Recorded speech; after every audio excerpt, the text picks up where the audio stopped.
आज का प्रश्न पूछा है मधु नेगी जी ने। ये विकास नगर देहरादून से। उन्होंने लिखा है कि गुरुदेव, कई बार भक्ति करती हूँ तो बैठती हूँ जब भक्ति करने तो मन में दुनिया भर के ख्याल आने लगते हैं। जब भी सोचती हूँ कि परमात्मा का नाम जपूं तब ही इतने विचार आते हैं कि ध्यान मेरा जम नहीं पाता। और जब संसार में रहती हूँ, जब अपने दैनिक कार्यों में लिप्त हो जाती हूँ, तब लगता है कि मैं बैठकर ध्यान करूँ, भक्ति करूँ। गुरुदेव, मेरा मन कहीं एक जगह नहीं ठहरता। मैं क्या करूँ? मैं बहुत परेशान हूँ। अब आप ही मेरी इस समस्या का कोई उपाय बताइए। तो मधु जी, दो तरह की दौड़ है दुनिया में, और धार्मिक आदमी वह है, असली धार्मिक की बात कर रहा हूँ मैं। वो धार्मिक नहीं जो कि बैठा है मंदिर में, हाथ में माला रट रहा है, लेकिन उसका मन सिनेमा थिएटर में फिल्म देख रहा है। मैं धार्मिक आदमी की बात कर रहा हूँ जो सच्चे अर्थों में धार्मिक है। धार्मिक आदमी वह है जो दोनों तरह की दौड़ से अपने को बचा लेता है। वैसे यह बहुत कठिन है, बहुत कठिन प्रतीत होगा आपको भी। एक दौड़ को दूसरी दौड़ में बदल लेना बहुत आसान है, एकदम आसान है। मन को उस पर कोई बोझ नहीं आता, दौड़ बदल जाती है। जैसे कि आप समझो, लोभी त्यागी हो जाता है, दौड़ बदल जाती है। कल तक धन को इकट्ठा करता था, आज धन को छोड़ने लगता है। कल तक धन इकट्ठा करने की दौड़ थी, अब छोड़ने की दौड़ शुरू हो गई। मन को कोई फर्क नहीं पड़ता। अहंकारी है जो, वह विनम्र होने लगता है। कल तक कहता है मैं कुछ हूँ, अब कहता है कि मैं ना कुछ हूँ, लेकिन दौड़ जारी है। कल तक मैं को बड़ा करने की दौड़ थी, अब मैं को छोटा करने की दौड़ शुरू हो जाती है। और चित्त में कोई परिवर्तन नहीं होता, कोई ट्रांसफॉर्मेशन नहीं होता। मधु, जीवन में परमात्मा या सत्य की खोज पर चले हुए लोगों के लिए सबसे बड़ा उलझाव है, वह यही है कि उनकी दौड़ बदल जाती है, लेकिन दौड़ रुकती नहीं। वे यहाँ भवन बनाते थे, उसे छोड़कर वे आकाश में और परलोक में भवन बनाने लगते हैं अपनी कल्पनाओं के। वे यहाँ सुख चाहते थे, उसे छोड़कर मोक्ष में सुख की कामना करने लगते हैं, लेकिन दौड़ फिर भी जारी रहती है। यही दौड़ जारी रहे तो हम कुएं से तो बच जाते हैं, लेकिन खाई में गिर जाते हैं। मधु, इसको समझने के लिए मैं आपको एक कहानी बताता हूँ जो कि मैंने कल पढ़ रहा था। मैं एक पागल खाने में कुछ लोग गए। वे वहाँ पागलों का अध्ययन करने गए थे। वहाँ का जो डॉक्टर था वह उन पागलों का अध्ययन करने वाले लोगों को एक एक पागल के संबंध में सारी बातें बता रहा था, उनकी कथा बता रहा था, उनके जीवन की दुर्घटना बता रहा था। तो पहले ही पागल के पास जब वो पहुँचे तो उससे उन्होंने पूछा कि इसे क्या हुआ है। वह आदमी कपड़े की बनाई हुई एक बड़ी गुड़िया अपनी छाती से लगाए हुए रो रहा था। तो डॉक्टर ने बताया कि यह आदमी पागल हो गया, क्योंकि जिस स्त्री से यह प्रेम करता था, जिस युवती को इसने चाहा था, वह इसकी जीवन संगनी बने, उस युवती ने इनकार कर दिया इसको साफ साफ। वह इससे विवाह करने को राजी न हुई और यह पागल हो गया। और तब से ही उस स्त्री की गुड़िया बनाकर दिन रात उसे सजाता है, उससे बातें करता है, रोता है। तो वे सभी दुखी मन से उदास होकर आगे बढ़े। उनमें से एक ने डॉक्टर से पूछा, उस लड़की ने फिर क्या किया, किसी और से शादी कर ली? उस डॉक्टर ने कहा, थोड़ी देर रुको, उस आदमी से भी हम मिलाते हैं।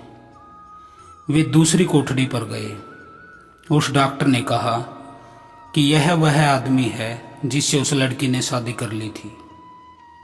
तो उन लोगों ने कहा कि इसे क्या हुआ, यह कैसे पागल हो गया।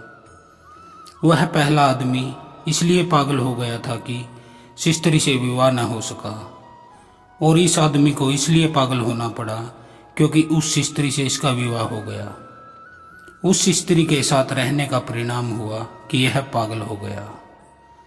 तो मधु, जब मैंने यह कहानी सुनी तो मैंने कहा यह कहानी बहुत सच है। कुछ लोग इस संसार की दौड़ के पीछे पागल रहते हैं और कुछ लोग परमात्मा की दौड़ के पीछे पागल हो जाते हैं। कुछ लोग इसलिए पागल रहते हैं कि संसार उन्हें मिल जाता है, और कुछ इसलिए पागल हो जाते हैं कि वो संसार को छोड़ देते हैं। लेकिन दोनों ही हालतों में एक पागलपन की स्थिति पैदा होती है। दौड़ता हुआ चित्त पागलपन की स्थिति है, जबकि ठहरा हुआ चित्त, रुका हुआ चित्त स्वस्थ है। स्वस्थ का अर्थ समय में जो ठहर गया, रुक गया। लेकिन हमारा चित्त तो समय में कभी रुकता नहीं। कहीं उसे हम लगा दें तो ठीक, अगर कहीं न लगाएं तो बड़ी बेचैनी मालूम पड़ती है। इसीलिए तो सुबह आदमी उठता है तो वह तुरंत अपने मोबाइल पर हाथ मारता है, उसे खोजता है, फिर उसमें ऊपर नीचे उंगली से पेज खोलता है, पढ़ता है, क्योंकि खाली रहने में घबराहट होती है। फोन में मन लगा देता है। एक आदमी अखबार पढ़ता है, जबकि दूसरा आदमी सुबह उठकर गीता पढ़ने लगता है। तो हम सोचते हैं कि अखबार पढ़ने वाला बुरा और गीता पढ़ने वाला अच्छा। लेकिन मैं आपसे बताऊं कि दोनों के मन दौड़ने और भागने की कोशिश में लगे हैं। ठहरने से दोनों ही डरते हैं। कोई अखबार को दौड़ा रहा है, कोई गीता में दौड़ा रहा है, कोई मोबाइल पर गाने सुन रहा है, संगीत, बॉलीवुड, कोई उसमें भजन सुन रहा है।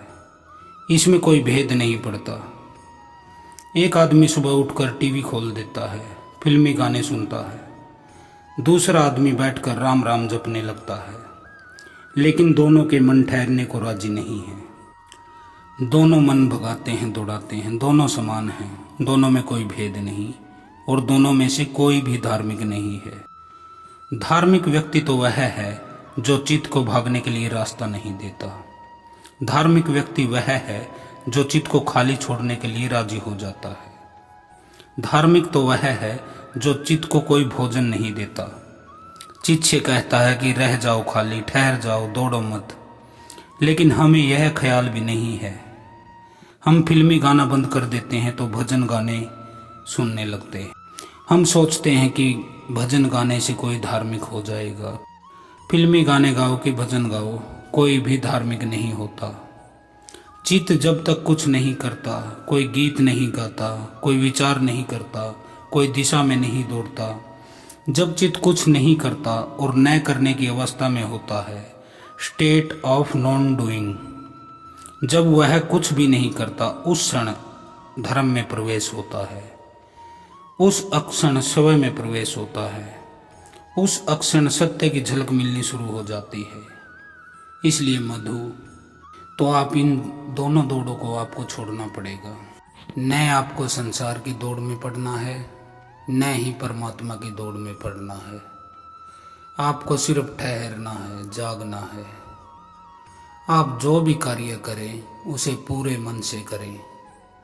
यह नहीं कि आप मुंह में राम राम जप रहे हैं, मन को एकाग्र करना चाहते हैं, लेकिन मन आपका जलेबी की रेहड़ी पर खड़ा है, जलेबियाँ खाने को उत्सुक है।